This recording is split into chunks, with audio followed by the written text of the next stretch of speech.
کیا بات کر رہے تھے؟ ہاں میں یہ بتا رہا تھا کہ دیکھو ڈپریشن کا جو اصل علاج ہے نا وہ ہے تقدیر پر رضا. سب سے بہترین علاج یہ ہے کہ اللہ کا جو معاملہ میرے ساتھ ہے میں اس پر راضی ہوں. وہ مجھے اگر غریب رکھنا چاہتا ہے میں غربت میں خوش ہوں. وہ اگر مجھے 1000 گز کا بنگلہ دینا چاہتا ہے تو میں اس میں خوش ہوں. حضرت حسن رضی اللہ تعالی عنہ بہت زیادہ دولت مند تھے اور حضرت حسن کے جو نانا تھے محمد صلی اللہ علیہ وسلم وہ بہت زیادہ مسکین تھے. تو کسی نے حضرت حسن سے کہا کہ آپ کے پاس تو بڑی دولت ہے اور آپ کے نانا اور آپ کے والد کے پاس تو تھی نہیں. تو انہوں نے کہا بھائی اللہ اگر مجھے اس میں رکھنا چاہتا ہے تو میں اس میں خوش ہوں. آئی بس سمجھ میں بھائی جس حال میں اللہ نے رکھا ہے بس ٹھیک ہے بھائی. تو پریشان ہونے کی چندہ ضرورت نہیں ہے. اللہ آپ کو ڈیفینس میں گھر دلا رہا ہے وہاں رہ لو. اللہ آپ کو چاہ رہا ہے کہ آپ اورنگی ٹاؤن میں رہو تو وہاں رہ لو. اللہ چاہ رہا ہے کہ آپ گرو مندر میں رہو تو وہاں رہ لو. اللہ چاہ رہا ہے کہ مچھر کالونی میں لیاری ندی کے قریب رہو. اب آپ استطاعت نہیں ہے تو مجبوراً وہاں لے لو بھائی. مچھر وچھر کا کر لو, جالیاں والیاں لگا لو, اسپرے کر لو تاکہ بیمار نہ ہو. ٹھیک ہے نا, انجوائے کرو بس بھائی اسی میں. چرسی دیکھو کیسے انجوائے کرتے ہیں. چرسیوں کے کپڑے دیکھیں آپ نے, پائپ کے نیچے اب تو ملتے نہیں ہیروئنچی, چرسی نہیں ہیروئنچی, یہ جو پائپ ہوتے ہیں نا برساتی نالے کے پائپ, اس کے اندر چرسی بیٹھتے تھے, اب نہیں ہوتے. پتہ نہیں سنا ہے خود کش حملوں میں ان کو مروایا ہے لوگوں نے. تو کسی بھی چرسی کو دے دیا یہ بیگ فلاں مسجد میں رکھ کے آ جاؤ. دہشت گردوں نے ان کو بڑا استعمال کیا ہے. اور تو ایک پڑیا پکڑا دی, پڑیا ملے گی, وہ بیچارہ پڑیا کے چکر میں خود بھی پھٹ گیا. یہ دہشت گردوں نے سنا ہے میں نے واللہ عالم کہ ہیروئنچیوں کو بہت استعمال کیا. تو ہیروئنچی جو تھے ہم جب بچپن میں دیکھتے تھے وہ برساتی نالوں کے اندر بیٹھے ہوتے تھے. برساتی نالوں کے اندر ہیروئنچی بیٹھے ہوتے تھے اور منہ میں بھی ان کے پائپ ہوتا تھا. تو اس زمانے میں بچپن میں ایک ڈرامہ آیا تھا, میں نے توبہ کی بھی ہے, پرانی باتیں کبھی کبھی بتا دیتا ہوں. اس میں ایک ہیروئنچی کو گانا گاتے ہوئے دکھایا کہ وہ مست ہے ہیروئن میں, پی بھی ہے اس نے, پائپ کے اندر بیٹھا ہوا ہے اور اس کے منہ میں بھی پائپ ہے جس میں چرس ہے. تو کہہ رہا ہے میں پائپ کے منہ میں ہوں, میرے منہ میں پائپ ہے. ٹھیک ہے, اسی کو انجوائے کر رہا ہے وہ. کہہ رہے یہ نعمت کس کے پاس ہوگی کہ پائپ کے منہ میں بھی ہو اور پائپ بھی اس کے منہ میں ہو. بھائی ایک ہی وقت میں ایک چیز منہ میں ہو سکتی ہے نا, یا تو آپ اس کے منہ میں ہو یا وہ آپ کے منہ میں. لیکن کہہ رہے ہمارے ساتھ اللہ کی قدرت عجیب ہے, میں پائپ کے اندر بیٹھا ہوں اور پائپ میرے اندر گھسا ہوا ہے. تو ایک ہیروئنچی سے کسی نے پوچھا, وہ بھی مست ایسے پڑا ہوا ہے نا خوش. تو اس ہیروئنچی سے کسی نے پوچھا کہ ہم نے سنا ہے کہ تم لوگ اتنے خوش ہوتے ہو پی کے کہ تم سمجھتے ہو کہ ہم چاند پہ پہنچ گئے ہیں. تو ہیروئنچی کہتا ہے تو ابھی کہاں بیٹھا ہوا ہوں میں. تو ہمارے حضرت فرمایا کرتے تھے جیسے یہ لوگ نشے میں دیوانے ہو جاتے ہیں اور سارے غم بھلا دیتے ہیں, تو مسلمان کو چاہیے کہ وہ اللہ کی محبت میں اسی طرح دیوانہ ہو جائے اور سارے غموں کو بھلا دے. بولے بھائی میرا مقصود, میرا مطلوب, میرا محبوب, میرا معبود صرف اللہ کی ذات ہے. مجھے جنت مطلوب ہے. یہاں مجھے 1000 گز کا بنگلہ نہ ملا, جھونپڑی میں گزارا کر لوں گا. جنت کے محلات مجھے ہر قیمت پہ چاہیے. یہاں مجھے کالی کلوٹی مل گئی. ایک بندہ آیا, میں میری بیوی بہت ہی بدصورت ہے, میں کیا کروں, پھنس گیا ہوں میں نے کہا صبر کرو, تم کون سا اتنے حسین ہو. ہمارے جو ہے نا ایک جامعہ میں ایک لڑکا تھا, اس کی شادی ہوئی تو ہمارے استاذ کے پاس آیا. اب اس کو شرم بھی آ رہی تھی کیونکہ استاذ تھے بڑے پیر و مرشد. تو وہ استاذ ہمیں واقعہ سنا رہے تھے, کہہ رہے میرے پاس آیا اور بڑا شرما رہا ہے, بڑا میں حضرت میں بڑا پریشان ہوں, میں یہ وہ بہت مشکل نا. مجھے بتاؤ کیا بات ہے. اس نے کہا میری شادی ہوئی ہے, میں نے بغیر دیکھے کی اور مجھے بیوی پسند نہیں آ رہی, شکل بالکل بھی اچھی نہیں ہے. تو کہتے ہیں میں نے اس سے کہا کہ کبھی اپنی شکل دیکھی ہے آئینے میں. ٹھیک ہے نا. تو کہتے اس نے کہا ہاں میں نے دیکھی ہے. کہہ رہے ہیں اب اس نیت سے دیکھو کہ میں کیسا ہوں. ایک تو ویسے ہی دیکھتا ہے نا انسان بال سیٹ کرنے کے لیے یا کچھ منہ پہ کچھ لگا ہوا تو نہیں. اس نیت سے دیکھو کہ کیا میں بھی ان لوگوں میں شمار ہوتا ہوں جس کو کوئی خوبصورت ملے. اس نیت سے اب جا کے دیکھو, اپنے نئے نقش نا, پوری ناک کا سائز وائز سب چیزیں چیک کرنا, جا کے کلر ولر بھی دیکھنا اچھی طرح سے. تو وہ کہتے ہیں کہ وہ اس نے دیکھا اور آ کے کہا الحمدللہ میں مطمئن ہو گیا ہوں. ٹھیک ہے نا. کہ اس ڈیزائن میں مجھے یہ بھی غنیمت ملی ہے. تو ڈپریشن, پریشان, یہ ناشکری ناشکری ناشکری, ہر وقت کیا ہے؟ ناشکری. اتنی ناشکری ہے, اس سے کیا ہو جاتے ہیں؟ ڈپریشن کے مریض بن جاتے ہیں. اگر خوش رہو گے بھائی, یہاں جیسی تیسی مل گئی, جنت میں کیا مل جائے گی؟ اگر صبر شکر سے زندگی گزاری تو جنت میں کیا ملے گا؟ حور ملے گی. جنت دنیا میں جو کچھ ملتا ہے نا ہم کو اور آپ کو, وہ اس میں ہماری محنت کا دخل نہیں ہوتا, اس میں تقدیر کا دخل زیادہ ہوتا ہے. کیسے کیسے بدصورت لوگ ہیں, بہت خوبصورت عورتیں مل جاتی ہیں, کیسی کیسی بدصورت عورتیں ہیں, بہت خوبصورت شوہر مل جاتے ہیں. با اخلاق لوگوں کو بد اخلاق بیوی مل جاتی ہے, بد اخلاق کو با اخلاق. تو ایسے سارا سیٹ اپ چل رہا ہے. اور جنت کیا ہے؟ وہ تو اللہ نے نیک لوگوں کے لیے بنائی ہے. وہ تو ان کو تو اللہ نے اسپیشل حسن دیا ہے جنت کی حوروں کو. فرمایا مقصورات فی الخیام, خیموں میں بند کر دیا, تمہارے لیے بنایا گیا ان کو. تو گزارا چلاؤ بھائی, گزارا چلاؤ. سمجھ رہے ہو؟ زیادہ پریشان ہونے کی ضرورت نہیں ہے. ویسے بھی بڑھاپے میں سب چیزیں ختم. بڈھی ہو جائے گی پھر دیکھنا اس کو, کون حسین. بڑھاپے میں نہ خود حسین رہو گے نہ وہ حسین رہے گی, سب حساب. تو تھوڑے دن کی بات ہے, تو صبر کر لو. کیا خیال ہے بھائی؟ یا پھر وہ کام کرو جو میں بولتا رہتا ہوں, گناہ کی طرف مت جاؤ, گناہ کی طرف مت جاؤ, اس کی ٹھکائی لگے گی. گناہ کی طرف جاؤ گے تو کیا ہوگا؟ حساب و کتاب دینا پڑے گا اس کو. تو اللہ تعالیٰ نے مسلمان کو ٹینشن فری بنایا ہے. مسلمان کو غم ہوتا ہے تو صرف کون سا غم؟ کہ یار جنت میں پہنچنا ہے میں نے, اللہ راضی ہو جائے. پھر اس حال میں اللہ اگر آپ کو پیسہ بھی دے دے, آپ کوشش کریں, ہاتھ پہ ہاتھ رکھ کے بیٹھ جانا یہ دین ہمیں نہیں سکھاتا. دنیا میں کامیاب ہونے کی بھی کوشش کریں. کوشش میں کامیابی ہو جائے تو بھی ٹھیک ہے, کامیابی نہیں ہو تو بھی ٹھیک ہے, بس خوش رہے انسان اس پہ. تو اب وہ قوم, اب یہ گھروں کا میں اس لیے کہتا ہوں کہ نبی صلی اللہ علیہ وسلم نے فرمایا بدترین چیز جس پہ انسان کا پیسہ خرچ ہو وہ تعمیر ہے. صحیح حدیث ہے بالکل. آپ کے پاس اگر بہت سارا پیسہ ہے نا تو سب سے پہلے کیا کریں آپ؟ اچھی خوراک کا انتظام کریں. پیٹ میں اچھی چیز اترنی چاہیے. جیم, جیلی اور یہ ساری چیزیں چھوڑ دیں, شہد کھایا کریں. ڈالڈا گھر سے نکال دیں. جب اللہ نے آپ کو مالی وسعت دے دی, زیتون اور دیسی گھی لا کے ڈبے رکھ دیں گھر میں. بیگم جو پکے گا گھی میں پکے گا, 10 انگلیاں گھی میں اور سر کڑھائی میں, ٹھیک ہے نا. اب گھی پکے گا ہمارے.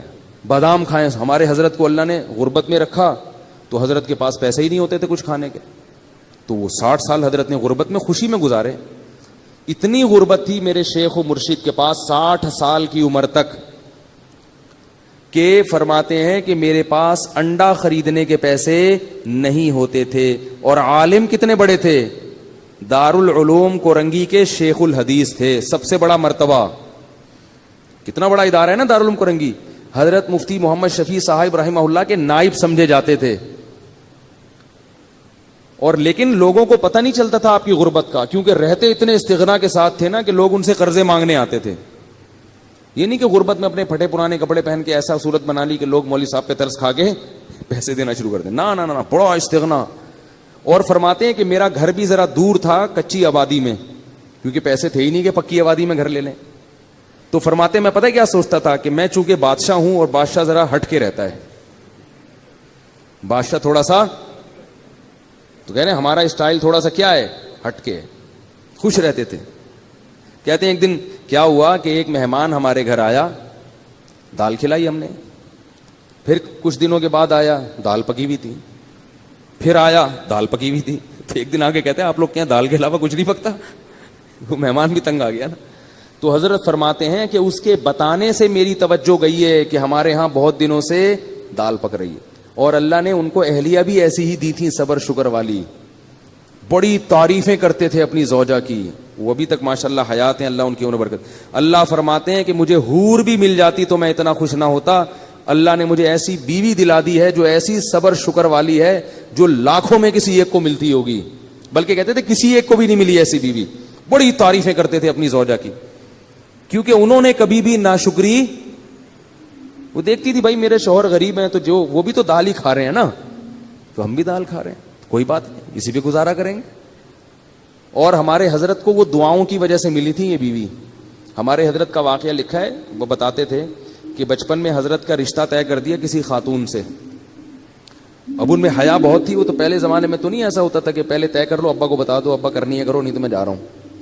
یہ تو اب ہوتا ہے نا. پہلے تو وہ لڑکے جب بالغ ہوتے تھے, ایک تو بالغ ہوتے ہی ماں باپ ان کی شادی کی فکر کرتے تھے, ان میں حیا ختم ہونے سے پہلے ان کو گھر بار کا کر دیتے تھے.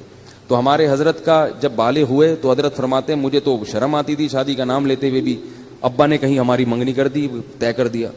اب ابا کو کیسے کہیں ابا یہ پتہ نہیں, یہ ہمارے حضرت تو دیندار تھے بچپن سے, والد صاحب بھی ان کے فرماتے ہیں مجھے بہت دیندار چاہیے تھی, صبر شکر والی.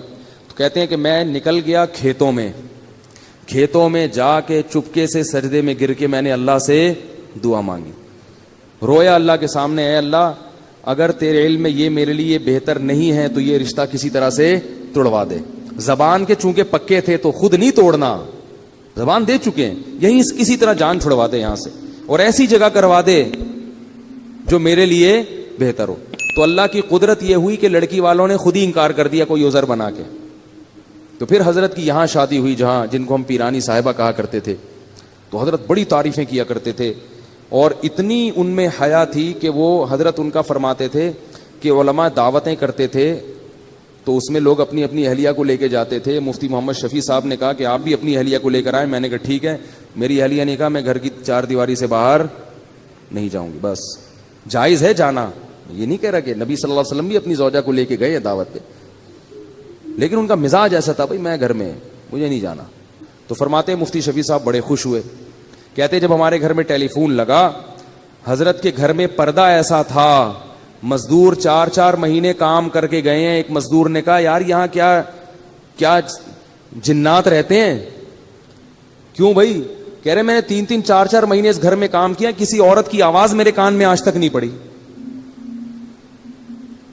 وہ ذاتی طور پر یہ چیزیں آدمی ڈنڈے کے زور سے تھوڑی بیوی سے یہ سب کچھ کروا سکتا ہے, تو اپنے اندر تقویٰ ہو. اتنا ان میں تھا کہ ان کی آواز کبھی مردوں کے کان میں ان کی اہلیہ کی نہیں پڑتی تھی. تو حضرت فرماتے میں نے جب ٹیلی فون لا کے رکھا گھر میں, ضرورت تھی فون لگوایا, تو میں نے یہ کیا کہ بھائی دیکھو جس عورت میں یہ تقویٰ نہیں ہے نا تو اس کو برا مت سمجھو. جہاں شریعت نے گنجائش دی ہے وہاں گنجائش دی ہے. عورت مرد سے ضرورت کی بات بھی کر سکتی ہے, ضرورت کے وقت گھر سے باہر بھی نکل سکتی ہے, یہ تو اوپر لیول کا ہے نا. وہ یہ تو اپنے زبردستی نہیں کر سکتے اس چیز میں. آپ عورت اگر خود اپنی مرضی سے ایسا کرنا چاہے تو ٹھیک ہے, وہ زیادہ اچھی بات ہے, لیکن آپ زبردستی نہیں کر سکتے ان چیزوں پہ. تو فون میں کیا ہوا, حضرت نے فون لا کے رکھا, فرمایا کہ آپ جب فون آئے آپ جب اٹھائیں تو جب ان نون پرسن ہونا تو بات نہ کریں اس سے. اور پتہ کیسے چلے گا کہ اپنی بہو بیٹی کا فون ہے تو فون پہ تھوڑا سا ہاتھ مار دیں, اگر آگے سے عورت کی آواز آئی ہے تو بات کر لیں, یا اپنے کسی بیٹے کی آواز آئی تو بات کر لیں, ورنہ بات نہ کریں. ہم اگر گھر میں کہہ دیں کہ بھائی جب فون اٹھاؤ تو بولو نہیں, تو میرا خیال ہے اگلے دن بیان نہیں ہوگا. بولیں گے پتہ نہیں کس فنڈامنٹلسٹ سے, بنیاد پرستوں سے کہاں پھنس گئے ہیں, طالبان سے شادی ہو گئی ہے. ٹھیک ہے نا. لیکن ہم بھی ایسے ہی, ہم کون سا اتنے پرہیزگار ہیں, تو اتنا ہی تقویٰ ہونا جتنا, یعنی بھائی جتنے خود ہو اتنے ہی دوسرے پہ کو مکلف بناؤ نا. حضرت تو خود بھی بڑے پرہیزگار تھے نا. تو حضرت فرماتے ہیں میں نے کہا اپنی اہلیہ سے کہ یوں کرنا, تو انہوں نے کہا میں نے فون کے قریب ہی نہیں جانا, میں نے فون اٹھانا ہی نہیں ہے, مجھے اس سے ویسے ہی کیا ہے الرجی. یہ مردوں کا کام ہے فون سننا. فون جس نے بیٹے بیٹی کا فون آئے گا تو آپ سن لو, پر مجھے بتا دیا کرو تو میں بات کر لوں گی, ورنہ میں اس طرف نہیں جاتا. تو بڑی اللہ نے صبر شکر والی زندگی دی تھی ان کو. تو حضرت فرماتے ہیں اسی غربت کے ایام میں ایک انڈے والا آیا, ٹھیک ہے نا, انڈے بیچ رہا تھا, تو وہ ابلے ہوئے انڈے نا, تو وہ کہتے ہیں ہمارے گھر آیا, بولے مولوی صاحب کتنے انڈے لیا کرو گے آپ مجھ سے؟ بھئی آپ کے گھر کے اتنے افراد ہیں, میاں بیوی ہیں, بچے بھی ہیں, تو اس کا خیال تھا کہ 4-6 انڈے تو لے لیا کریں گے. حضرت فرماتے ہیں میں نے کہا نہیں, ہمارے ہاں پہلے سے کوئی انتظام ہے, ایسا کر دیا. حالانکہ فرماتے ہیں کہ اصل بات یہ تھی میرے پاس انڈا خریدنے کے پیسے بولو بھائی نہیں تھے, لیکن اس کے سامنے اپنی غربت نہیں بتانی میرے پاس پیسے ہی نہیں ہیں. وہ کہ چلو زکوٰۃ والے انڈے پھر میں آپ کو دے دیا کروں گا. بات یہ ہے کہ غربت بھی ہو, مگر ایسا اس پہ استغنا اور چہرے پہ ایسی بشاشت اور ایسا استغنا ظاہر کرنا ہے کہ ہم سے بڑا سیٹ دنیا میں کوئی ہے ہی نہیں. اور حضرت فرماتے ہیں کہ یہ صرف زبان سے نہیں کہتا تھا, دل میں بھی سمجھتا تھا, دل میں بھی سمجھتا تھا کہ اللہ نے مجھے بہت دیا ہے, صرف اوپر اوپر سے نہیں کہ لوگوں کو بیوقوف بنانے کے لیے, دل میں بھی یہی تھا بہت دیا ہے بھائی. فرماتے تھے کہ میں 2 وقت کی روٹی کھا رہا ہوں بھائی, اور کیا چاہیے, خالی روٹی بھی کافی ہے, تو اللہ نے مجھے دال بھی دی ہے. اس پہ سوچ سوچ کے خوش ہوتے تھے کہ دال بھی دی اللہ نے مجھے, واہ واہ سبحان اللہ, اتنا خوش ہوتے تھے اس پہ, دال بھی ہے. اور اپنے شیخ کی زیارت کے لیے لاہور جایا کرتے تھے, پورے سال تنخواہ سے پیسے جمع کر کر کے ٹرین کا ٹکٹ ہوتا تھا, پورے سال کی تنخواہ سے کاٹ کاٹ کے ایک دفعہ کا چکر لگتا تھا, یہ حالت تھی. اور پھر کیا ہوا ہے کہ پودوں کا بڑے مزاج ان کے, غربت تھی مگر مزاج شاہانہ تھا, گرینری کا بڑا شوق تھا, پھول لگانے کا, پودے لگانے کا, خوشبوؤں کے استعمال کا. تو پودے لگانے کے لیے نا ان کے پاس وہ نہیں تھا, شاور نہیں ہوتا وہ پانی دینے کے لیے, اس میں پتہ نہیں کیا ٹیکنیکل چیز کر کے ایک شاور بنایا تھا حضرت نے, تھا بڑی صفائی ستھرائی. تو کیا ہوا کہ حضرت کی اہلیہ بیمار ہو گئی. اب میں اہلیہ کا بتاؤں کیسا توکل تھا. اہلیہ بیمار ہو گئی, ڈاکٹر کے پاس گئے تو ڈاکٹر نے کہا کہ ان کے جسم میں وٹامنس کی کمی ہے, پھل فروٹ کھانے کو, پھل فروٹ تو ملتے ہی نہیں تھے حضرت کو, غربت میں کہاں پھل کھا سکتے ہیں. تو بتایا کہ ان کو آپ پھل فروٹ کھلائیں. کیا کھلائیں؟ یہ میں صرف اپنے شیخ کے واقعات نہیں سنا رہا, مقصد یہ ہے کہ ایسی زندگی گزرے گی تو صحت بھی ملے گی, بغیر سیب کے آئرن آئے گا آپ کے جسم میں. اور ٹینشن والی زندگی گزارو گے نا, سیب کے جوس بھر بھر کے پی لو, پھر بھی آئرن کی کمی ختم نہیں ہوگی آپ. پھر فرماتے ہیں میں لے گیا ڈاکٹر کے پاس, ڈاکٹر نے کہا ان کو سیب کھلائیں, آم کھلائیں, یہ کھلائیں, وہ کھلائیں. پھر فرمایا پیسے ہی نہیں تھے سیب کھلانے کے. تو حضرت فرماتے ہیں میں نے سوچا کہ ڈاکٹر کو اللہ نے جو علم دیا ہے نا وہ اس حساب سے صحیح بات کر رہا ہے, لیکن اگر میری بیوی کو سیب کی ضرورت ہوتی تو اللہ مجھے سیب کے پیسے دیتے, جب نہیں ہے تو اس کا مطلب اللہ ویسے ہی آئرن کی کمی انشاءاللہ پوری کر دے گا, اور اللہ ان کو ویسے ہی ٹھیک کر دے گا. بیوی بھی کیونکہ توکل والی, پھر وہی مثال اپنی اور آپ کی مثالیں آتی ہے ذہن میں. ہم ہوتے کتنے تانے سننے کو ملتے ہیں بھائی, اب کہیں سے لے کر آؤ, سیب لاؤ, چوری کا ہو کہیں سے وہ لے کر آؤ. میں تو کہہ رہی تھی کھانے کو نہیں ہے, دال کھائیں گے تو یہ تو یہی ہوگا نا, روٹی کھا کھا کے, تو آئرن کہاں سے پیدا ہوگا. ڈاکٹر سارے کہتے ہیں سیب کھانا ضروری ہے, اور یہ کھانا ضروری ہے, وٹامن کی گولیاں کھانا, جائیدادیں کھانا بھی ضروری ہے. کیا کیا کھا گئے ہیں مگر پھر بھی کمی پوری نہیں ہو رہی, پھر بھی بیمار ہیں. وقت سے پہلے بال سفید ہو رہے ہیں, 20 25 سال کے لڑکوں کے بال سفید ہو رہے ہیں, گر رہے ہیں. عجیب حالت ہے یار, 30 سال کا بندہ 50 سال کا لگ رہا ہے آج دیکھنے, سب کچھ کھا کے بھی یہ حال ہے. توکل نہیں ہے, اللہ پہ اعتماد نہیں ہے. تو حضرت فرماتے ہم آ گئے, ہم نے کہا بھائی ہمارے پاس تو نہیں ہے, بس اس اللہ ویسے ہی پوری کر دے گا. اللہ نے کر دی. وہ ماشاءاللہ اب تک زندہ ہیں, 90 سال تو میرا خیال ہے ان کی عمر ان کی اہلیہ کی ہو گئی, جن میں وٹامن کی کمی تھی, ٹھیک ہے نا, 90 سال سے زیادہ ان کی عمر ہو گئی ہے ماشاءاللہ, اور ہوش و حواس میں اللہ ان کی عمر میں اور زیادہ برکت دے. حضرت کا انتقال ہو گیا, وہ پھر بھی زندہ ہیں. تو پھر اللہ نے 60 سال کی عمر کے بعد حضرت کو کیا دیا, حضرت کی زمینیں تھیں وہ بکی ہیں, اور کچھ وراثت ملی, بہت اللہ نے پیسہ دیا. پھر اتنی دولت آئی حضرت کے پاس, پھر حضرت نے اسٹائل اپنا چینج کر دیا. جو میں بتانا چاہ رہا ہوں کہ بھئی جب تک نہیں ہے تو دال روٹی کھاؤ, جب ہے تو پھر اسی حساب سے کھاؤ جب اللہ دے رہا ہے. پھر جو نوٹ آتے تھے حضرت کے پاس, دولت کی محبت پھر بھی نہیں تھی, تو حضرت نے بہت سارا پیسہ لگا دیا الائنس میں. وہ ضیاء الحق کے دور میں ایک الائنس والے نکلے تھے, وہ سارا پیسہ ڈوب گیا. ڈوبا ہے تو حضرت کی پیشانی پر اتنا سا بھی بل نہیں آیا, پر ذرا بھی پریشان نہیں ہوئے. جبکہ جن لوگوں کے پیسے اس وقت ڈوبے تھے ان میں سے بہت سے لوگ ہارٹ اٹیک سے مر گئے. تو حضرت نے ان کا نام رکھا شہدائے الائنس, شہدائے الائنس. یہ الائنس والوں کو, اور حضرت فرماتے ہیں کتنی گھٹیا موت ہے, پیسے چھن گئے تو مر گئے, کیا دکھاؤ گے منہ اللہ کو. اللہ کہے گا کھانے کو روٹی تو مل رہی تھی, سر چھپانے کی جگہ تو تھی.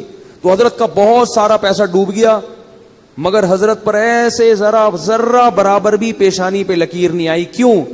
وہ کہتے تھے یار رہنے کے لیے گھر تو ہے نا, اور کھانے کے لیے روٹی تو مل رہی ہے, تو وہ تو ویسے ہی مسافر خانہ ہے, ساتھ تھوڑی لے کے جانا ہے, ٹھیک ہے نا, ایسے ہی خوش ہے. جو حضرت کے ساتھ اس وقت تھے نا, وہ کہتے ہیں کہ ہم نے اتنا زیادہ کسی میں حوصلہ نہیں دیکھا, اتنی بڑی رقم ڈوب گئی ہو اور بڑے آرام سے بیٹھے ہوئے ہوں, بڑے آرام سے, کچھ ہو ہی نہیں رہا. حضرت گھر کو گھر کہتے ہی نہیں تھے, مسافر خانہ کہتے تھے.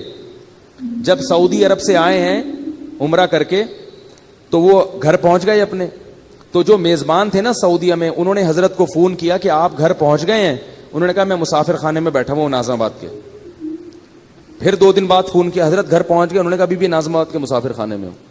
اس نے کہا آپ مسافر خانے میں کیا کر رہے ہیں, گھر کیوں نہیں جا رہے؟ انہوں نے کہا بھائی یہ مسافر خانہ ہی ہے, گھر ور نہیں ہوتا مسلمان کا. اور واقعی اب دیکھو نا, حضرت کا جنازہ اٹھ گیا نا, قبر میں چلے گئے, ثابت ہو گیا نا کہ واقعی وہ کیا تھا, مسافر خانہ تھا, ثابت ہو گیا.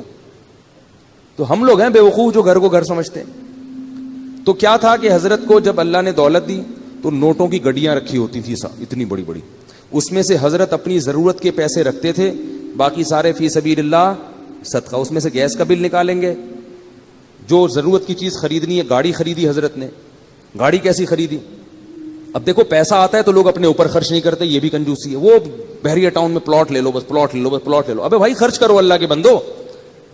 حضرت نے ایک فلیٹ بھی خریدا, وہ اس لیے خریدا کہ میں آج مر جاؤں گا تو یہ مدرسے کا گھر ہے, میری زوجہ کہاں رہیں گی, اس نیت سے خریدا کہ میرے مرنے کے بعد میری زوجہ کے لیے انتظام, بولو نا بھائی, ہونا چاہیے. اور بچے کی سب کی شادیاں ہو گئی تھی, وہ الگ ہو گئے تھے, الگ رہتے تھے, تو ان کا تو انتظام ہو گیا. بس ایک زوجہ میں اگر مر گیا تو ان کا کیا بنے گا, یہ تو مدرسے کا گھر ہے, ٹھیک ہے نا. تو یہ مدرسہ یہاں رہتا ہے نہیں رہتا, تو بھائی ان کے لیے فلیٹ خرید لیا. وہ بھی جب اللہ نے بس وہ فلیٹ گئے نہیں, اس میں گئے نہیں. اس کے علاوہ باقی پیسوں کا کیا کرنا ہے, اب کیا پلاٹ خریدنا, کیا گھر خریدنا, گاڑی خریدو. سب سے پہلے خوراک, حضرت نے سب سے پہلے پیسہ کہاں خرچ کیا, خوراک. بھائی خوراک, اب پہلے تو اللہ چلا رہا تھا بغیر خوراک کے ہی, پیسے نہیں تھے. اب اللہ کہے گا اب ہے تو اب تو سیب کھاؤ نا, آئرن کی کمی, ورنہ آئرن کی کمی ہوگی. دولت مند آدمی اگر سیب نہیں کھاتا اس میں آئرن کی کمی ہوتی ہے. غریب آدمی کچھ بھی نہ کھائے پھر بھی فٹ رہتا ہے, کیونکہ اللہ نے اس کو دیا ہی نہیں کچھ, تو اللہ کہتے ہیں اسی میں پوری کر دوں گا میں. شیر کو آئرن کی کمی کے لیے سیب کھانا پڑتا ہے بھائی. شیر میں وٹامن سی کی کمی کہاں سے پوری ہوتی ہے, وہ صرف گوشت کھاتا ہے, اور اسی گوشت میں وٹامن اے بھی ہے, ڈی بھی ہے, سی بھی ہے, سب کچھ ہے اس میں. تو اللہ ہر چیز سے ہر چیز پوری کر سکتے ہیں. ہم خالی گوشت کھانا شروع کر دیں تو مر جائیں گے تھوڑے دنوں میں. تو اب کیا تھا کہ حضرت نے سب سے پہلے کس پہ توجہ دی, خوراک. خوراک ایسی خاندانی, اوہو ہٹو بچوں, بادام صبح, اور 1 گلاس خالص دودھ, بہترین خاندانی قسم کا سیب چھلا ہوا. چھلکے فرماتے تھے, ڈاکٹر نے ایک دفعہ حضرت کو کہا کہ چھلکوں میں طاقت زیادہ ہوتی ہے. حضرت فرمایا پھر چھلکے آپ کھایا کریں. ٹھیک ہے, مزاح بہت تھا ہمارے حضرت کی, خوش ہوتا ہے نا انسان تو مزاح بھی ہوتا ہے طبیعت میں. فرمایا پھر یہ آپ کھائیں گے وٹامن, ٹھیک ہے نا. تو اس لیے کہ چھلکے ہضم نہیں ہوتے نا, وہ وٹامن کا کیا کرنا ہے جو ہضم ہی نہ ہو. ڈاکٹر بھی تو بعض پھینکو ہوتے ہیں, بس بول دیتے ہیں, یہ نہیں دیکھتے کہ اس کا کیا نقصان بھی ہوگا, کیا فائدہ ہوگا. چھلکوں میں طاقت زیادہ ہے. اللہ کے بندے, چھلکے اللہ نے جانوروں کے لیے بنائے, ان کو بھی تو کچھ کھانے دو. تو ساری چیزیں خود کھا جاؤ گے تو بکری کیا کھائے گی, ٹھیک ہے نا. تو اب جو ہے وہ چھلکے حضرت نے فرمایا کہ آپ کھائیں. وہ چھلا ہوا سیب کھایا کرتے تھے, میٹھا. جب سیب کا موسم ختم ہو جاتا تھا, اچھے سیب ملنا بند, تو سیب کا ناغا نہیں. حضرت کی مطالعہ بہت تھا نا, حکمت پر, ایلوپیتھک سائنس پر بھی مطالعہ تھا, اور ہومیوپیتھک پر بھی, اور حکیموں کی کتابیں بھی پڑھی ہوئی تھی حضرت نے. تو خوراک پہ بڑی ریسرچ تھی. وہ فرماتے تھے کہ نہار منہ میٹھا سیب جس نے کھا لیا تو اللہ اس کو ڈاکٹروں سے ہمیشہ کے لیے محفوظ رکھے گا. اور واقعی حضرت کو اللہ نے ڈاکٹروں سے بچایا ہوا تھا. تو جب موسم ختم ہوتا تو پھر پوری دنیا میں تحقیق ہوتی کہاں کا سیب سب سے اچھا ہے, تو پھر ٹورنٹو سے حضرت کے لیے سیب کی پیٹیاں آیا کرتی تھیں. سیب کا ناغہ نہیں ہونا چاہیے. بادام, سیب اور بھنے ہوئے چنے یہ کھاتے تھے.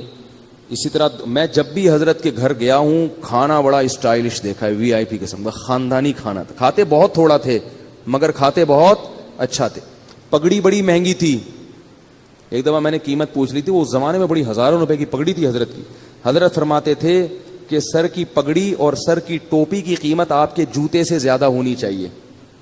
جوتا مہنگا ہے, ٹوپی کیا ہے, سستی. اس کا مطلب سر کو اتنا پروٹوکول نہیں دے رہے, پاؤں کو عزت زیادہ دے رہے ہو. حضرت کا جو سفید رنگ کا کرتا ہوا کرتا تھا وہ بہت مہنگا تھا, بہت مہنگا. اور خوشبوئیں اللہ کی پناہ, اتنی سی خوشبوئیں. اس دور میں 95 کی بات کر رہا ہوں, 50 ہزار روپے کی 95 میں وہ حضرت نے خوشبوئیں رکھی ہوئی تھیں, اور کمرہ اتنا خوبصورت ڈیکوریٹ کیا ہوا تھا. ایسے نہیں کہ وہ اس کو چھچورا پن بنا دیا, اس کو چھمک چھلو بنا دیا کمرے کو, لیکن اتنا خوبصورت کمرہ تھا حضرت کا کہ جب جاتے تھے تو بس دل چاہتا تھا کہ یہاں سے نہ نکلیں. اس میں عود کی خوشبو چل رہی ہوتی تھی ہر وقت. بڑا خوبصورت کمرہ تھا, جنہوں نے دیکھا ہے وہ جانتے ہیں. وہ تو باقاعدہ دیکھنے جایا کرتے تھے ہم. پھر حضرت کی کرسی, بیٹھنے کا, پھر 24 گھنٹے ایئر کنڈیشن میں رہتے تھے, 24 گھنٹے. بہت وی آئی پی زندگی گزاری. مکان نہیں بنایا, پلاٹ نہیں خریدا, کیونکہ مر جائیں گے, اپنی ذات پہ لگاؤ. ایک بس سنا دوں گاڑی خریدنے کا واقعہ, سنا ہوا ہوگا. پھر حضرت نے سوچا کہ گاڑی ہونی چاہیے. حضرت نے کیا سوچا کہ کیا ہونا چاہیے. یہ میں آپ لوگ کو بتا رہا ہوں کہ پیسے جمع مت کرو اللہ کے بندو. یہ کوئی قصے کہانیاں نہیں سنا رہا, میں قصے کہانیاں نہیں سنا رہا. حضرت نے کہا گاڑی ہونی چاہیے. گاڑی خریدنے گئے, شو روم میں گئے, تو شو روم والے سے کہا کوئی گاڑی دکھاؤ, گاڑی. اس نے کہا یہ ہے نا گاڑی. انہوں نے کہا یہ گاڑی ہے. ٹھیک ہے, یہ کوئی گاڑی ہے, اس کو گاڑی بولتے ہیں. یہ حضرت اسی اسٹائل سے سنایا کرتے تھے, یہ گاڑی. تو انہوں نے کہا یہ کیا ہے بھائی, یہ گاڑی نہیں. تو یہ گاڑی ہے, گاڑی دکھاؤ بھائی. تو کہتا ہے مولوی صاحب آپ کی رینج کتنی ہے. اس نے کہا مولوی صاحب ہیں یہ بیچارے کیا گاڑی خریدیں گے, کوئی پرانی سی ایف ایکس لینے آئے ہوں گے, زکات کے پیسوں سے جمع, کسی نے کوئی ہدیہ دیا ہوگا لفافے میں ڈال کے, کوئی جمع ہو گئے ہوں گے, تو وہ یہ سمجھ رہے تھے. اچھا, حضرت کے بیٹے سعودیہ چلے گئے تھے, مدینہ یونیورسٹی میں ان کی بڑی اچھی تنخواہیں تھیں, تو انہوں نے بڑی اچھی گاڑی خریدی تھی, بہت خوبصورت. حضرت فرماتے ہیں مجھے خیال آیا کہ میرے بیٹوں کے پاس اتنی مہنگی گاڑی ہے تو میں ان سے بھی زیادہ مہنگی گاڑی خریدوں گا. اور آگے ملفوظ دیکھو, فرماتے تھے اس لیے کہ پتہ یہ چلے کہ باپ میں ہوں, یہ میرا باپ نہیں ہے, کیونکہ ان کے پاس اچھی گاڑی آ گئی ہے. میرے پاس اگر پرانی ہوگی تو لوگ ان کو میرا باپ سمجھیں گے, اور مجھے کیا سمجھیں گے, یہ اسٹائل تھا بھائی, اسٹائل. تو فرماتے ہیں میں نے چاہا کہ میں اس سے زیادہ اچھی گاڑی خریدوں گا تاکہ پتا چلے کہ ابا کون ہے, میں ہوں. ایسا نہ ہو کہ لوگ ان کو میرا باپ سمجھنا شروع کر دیں. تو پھر گئے ہیں تو وہ حضرت کو گاڑی کون سی ملی ہے. اس وقت عراق کی جنگ ہو رہی تھی کویت سے, تو سارے کویتی بھاگ گئے تھے. تو ایک کویت کا شہزادہ گاڑی لے کے بھاگا تھا, پاکستان آیا ہوا تھا. تو حضرت نے پھر کویت کے شہزادے سے گاڑی خریدی. وہ اس گاڑی میں ہم نے بھی بہت سفر کیا, اور اتنی خوبصورت وی آئی پی گاڑی تھی, بیٹھ جاؤ تو اٹھنے کا دل ہی نہیں کرتا تھا. اور فرماتے تھے پھر اس میں جو پیٹرول ڈلواتا تھا تو یہ نہیں کہ 5 روپے کا پیٹرول ڈال دو, یہ بھی کنجوس آدمی کا کام ہے, 50 روپے کا پیٹرول ڈالتا ہے. اب بھائی جب تیرے ہاتھ میں ہے گاڑی تو ٹینکی بھر دینا ایک دفعہ میں, تو کوئی لے کے تھوڑی بھاگ رہا ہے. وہ بھی دماغ میں ایک ہوتا ہے نہیں بھروں گا نہیں, بار بار پیٹرول پمپ پہ لائن لگا کے کھڑا ہوا ہوگا, مگر ایک دفعہ تسلی سے بھرے گا نہیں. تو فرماتے میں جب پیٹرول پمپ پہ جاتا تھا تو ٹینکی بھرتا تھا میں, اور وہ بھرنے میں بہت ٹائم لگتا تھا, لوگ مڑ کے دیکھ رہے ہوتے تھے بھائی کس کی گاڑی ہے یہ. تو حضرت فرمایا کرتے تھے گاڑی بڑی ہونی چاہیے, ٹینکی بھری ہوئی ہونی چاہیے. یہ حضرت کا ملفوظ تھا. جب دولت اللہ نے دی تو اسٹائل بولو نا بھائی چینج ہو گئی. تو جو اپنی ضرورت کی گاڑی کے پیٹرول کے پیسے نکال لیے, گیس بجلی کا بل نکال لیا, کھانے کے پیسے نکال لیے, اس کے بعد جتنے پیسے تھے حضرت گنتے نہیں تھے, وہ سارے فی سبیل اللہ صدقہ, گنے نہیں بس سب صدقہ. اتنا بڑا اللہ نے دل دیا تھا. یہاں تک کہ جن مدارس میں پڑھایا تھا 20 سال, ان سے جو تنخواہیں لی تھیں وہ تمام تنخواہیں واپس کر دی حضرت نے ان کو. بہت سخاوت کے دریا تھے بھائی وہ تو, ایسے نوٹ ایسے اٹھا کے نا غربا اور مساکین اور مدارس پہ اور مختلف جگہوں پہ خیر کے کاموں پہ خرچ کرتے تھے. کیسے اسٹائل سے زندگی گزاری بھائی انہوں نے, خوش, اور چہرہ ایسا چمکتا تھا, سرخ چہرہ ان کا, دیکھ کے لگتا ہی نہیں تھا ان کو کوئی بیماری. کیونکہ آدمی جب خوش ہوتا ہے بیمار تھوڑی ہوتا ہے. ایک دفعہ ڈاکٹر آئے ان کو دیکھنے کے لیے, ویسے ہی کسی نے, حضرت ڈاکٹروں کے پاس نہیں جاتے تھے, تو ڈاکٹر جب آیا نا تو انہوں نے کہا کہ اس نے کہا کہ آپ کو کوئی بیماری نہیں ہے. 78 سال کی عمر میں. حضرت کا آپ کو کیسے پتا چلا؟ کہ آپ کا جو فیس اور آپ کا جو باڈی ہے نا اس سے پتہ چل رہا ہے کہ نہ آپ کو شوگر ہے, نہ بلڈ پریشر ہے, کوئی بیماری, نہ فٹ فاٹ نہیں. تو اتنی زبردست صحت تھی. لیکن اس کے باوجود حضرت پھر کیا کرتے تھے, موت کے لیے تیار. ہمارے ہاں کسی کے پاس پیسہ ہو, صحت بھی ہو, تو کہے میں مروں نہیں باقی سب کچھ ہو جائے. تو حضرت فرماتے تھے کہ جب بیمار ہو گئے نا آخری وقت میں, تو علماء کچھ ملنے کے لیے آئے. انہوں نے کہا آپ کی طبیعت بہت خراب لگ رہی ہے, ہم آپ کو دیکھ کے پریشان ہو رہے ہیں. تو فرمایا کہ 75 سال کی عمر میں آدمی نہیں مرے گا تو کب مرے گا بھائی, ٹھیک ہے نا, مرنے تو آرام سے. خوشی خوشی دنیا سے گئے ہیں. اب تو مرنے کا ٹائم ہے, کوئی بات نہیں, اب جانے. اور فرماتے تھے کہ میں 63 سال کی جب میری عمر ہوئی تھی تو مجھے اس کے بعد سے پھر زندہ رہتے ہوئے شرم آنے لگی تھی. کہتے تھے میں سوچتا تھا کہ نبی صلی اللہ علیہ وسلم 63 میں چلے گئے, تو ابھی تک ہے یہاں پہ, ٹھیک ہے نا. کہتے مجھے شرم آتی تھی یار, اب میں ابھی بھی زندہ ہوں. اور فرماتے تھے کہ جب میرے بچوں کے بھی بچے ہو گئے تو وہ مثال دیتے تھے کہ جب پلیٹ فارم پہ نئی گاڑی آتی ہے تو پرانی والی گاڑی کو پلیٹ فارم چھوڑنا پڑتا ہے. تو میں کہتا تھا میرے تو بچوں کے بھی بچے ہو گئے, میں ابھی تک پلیٹ فارم پہ بیٹھا ہوا ہوں, تو جا ہی نہیں رہا میں. تو ایسا آدمی ٹینشن لے گا کسی چیز کی؟ بولو نا بھائی. صحت کا خیال بھی کر رہے ہیں, سب کچھ ہے, بس اللہ نے جب اٹھانا تھا اٹھا لیا. کتنے آرام سے دنیا سے چلے گئے, آرام سے. اور ہم لوگ ہر وقت پیسہ پیسہ پیسہ پیسہ, اس نے یہ کر لیا, میرے پاس میری تنخواہ کم ہے, اس کی تنخواہ زیادہ ہے.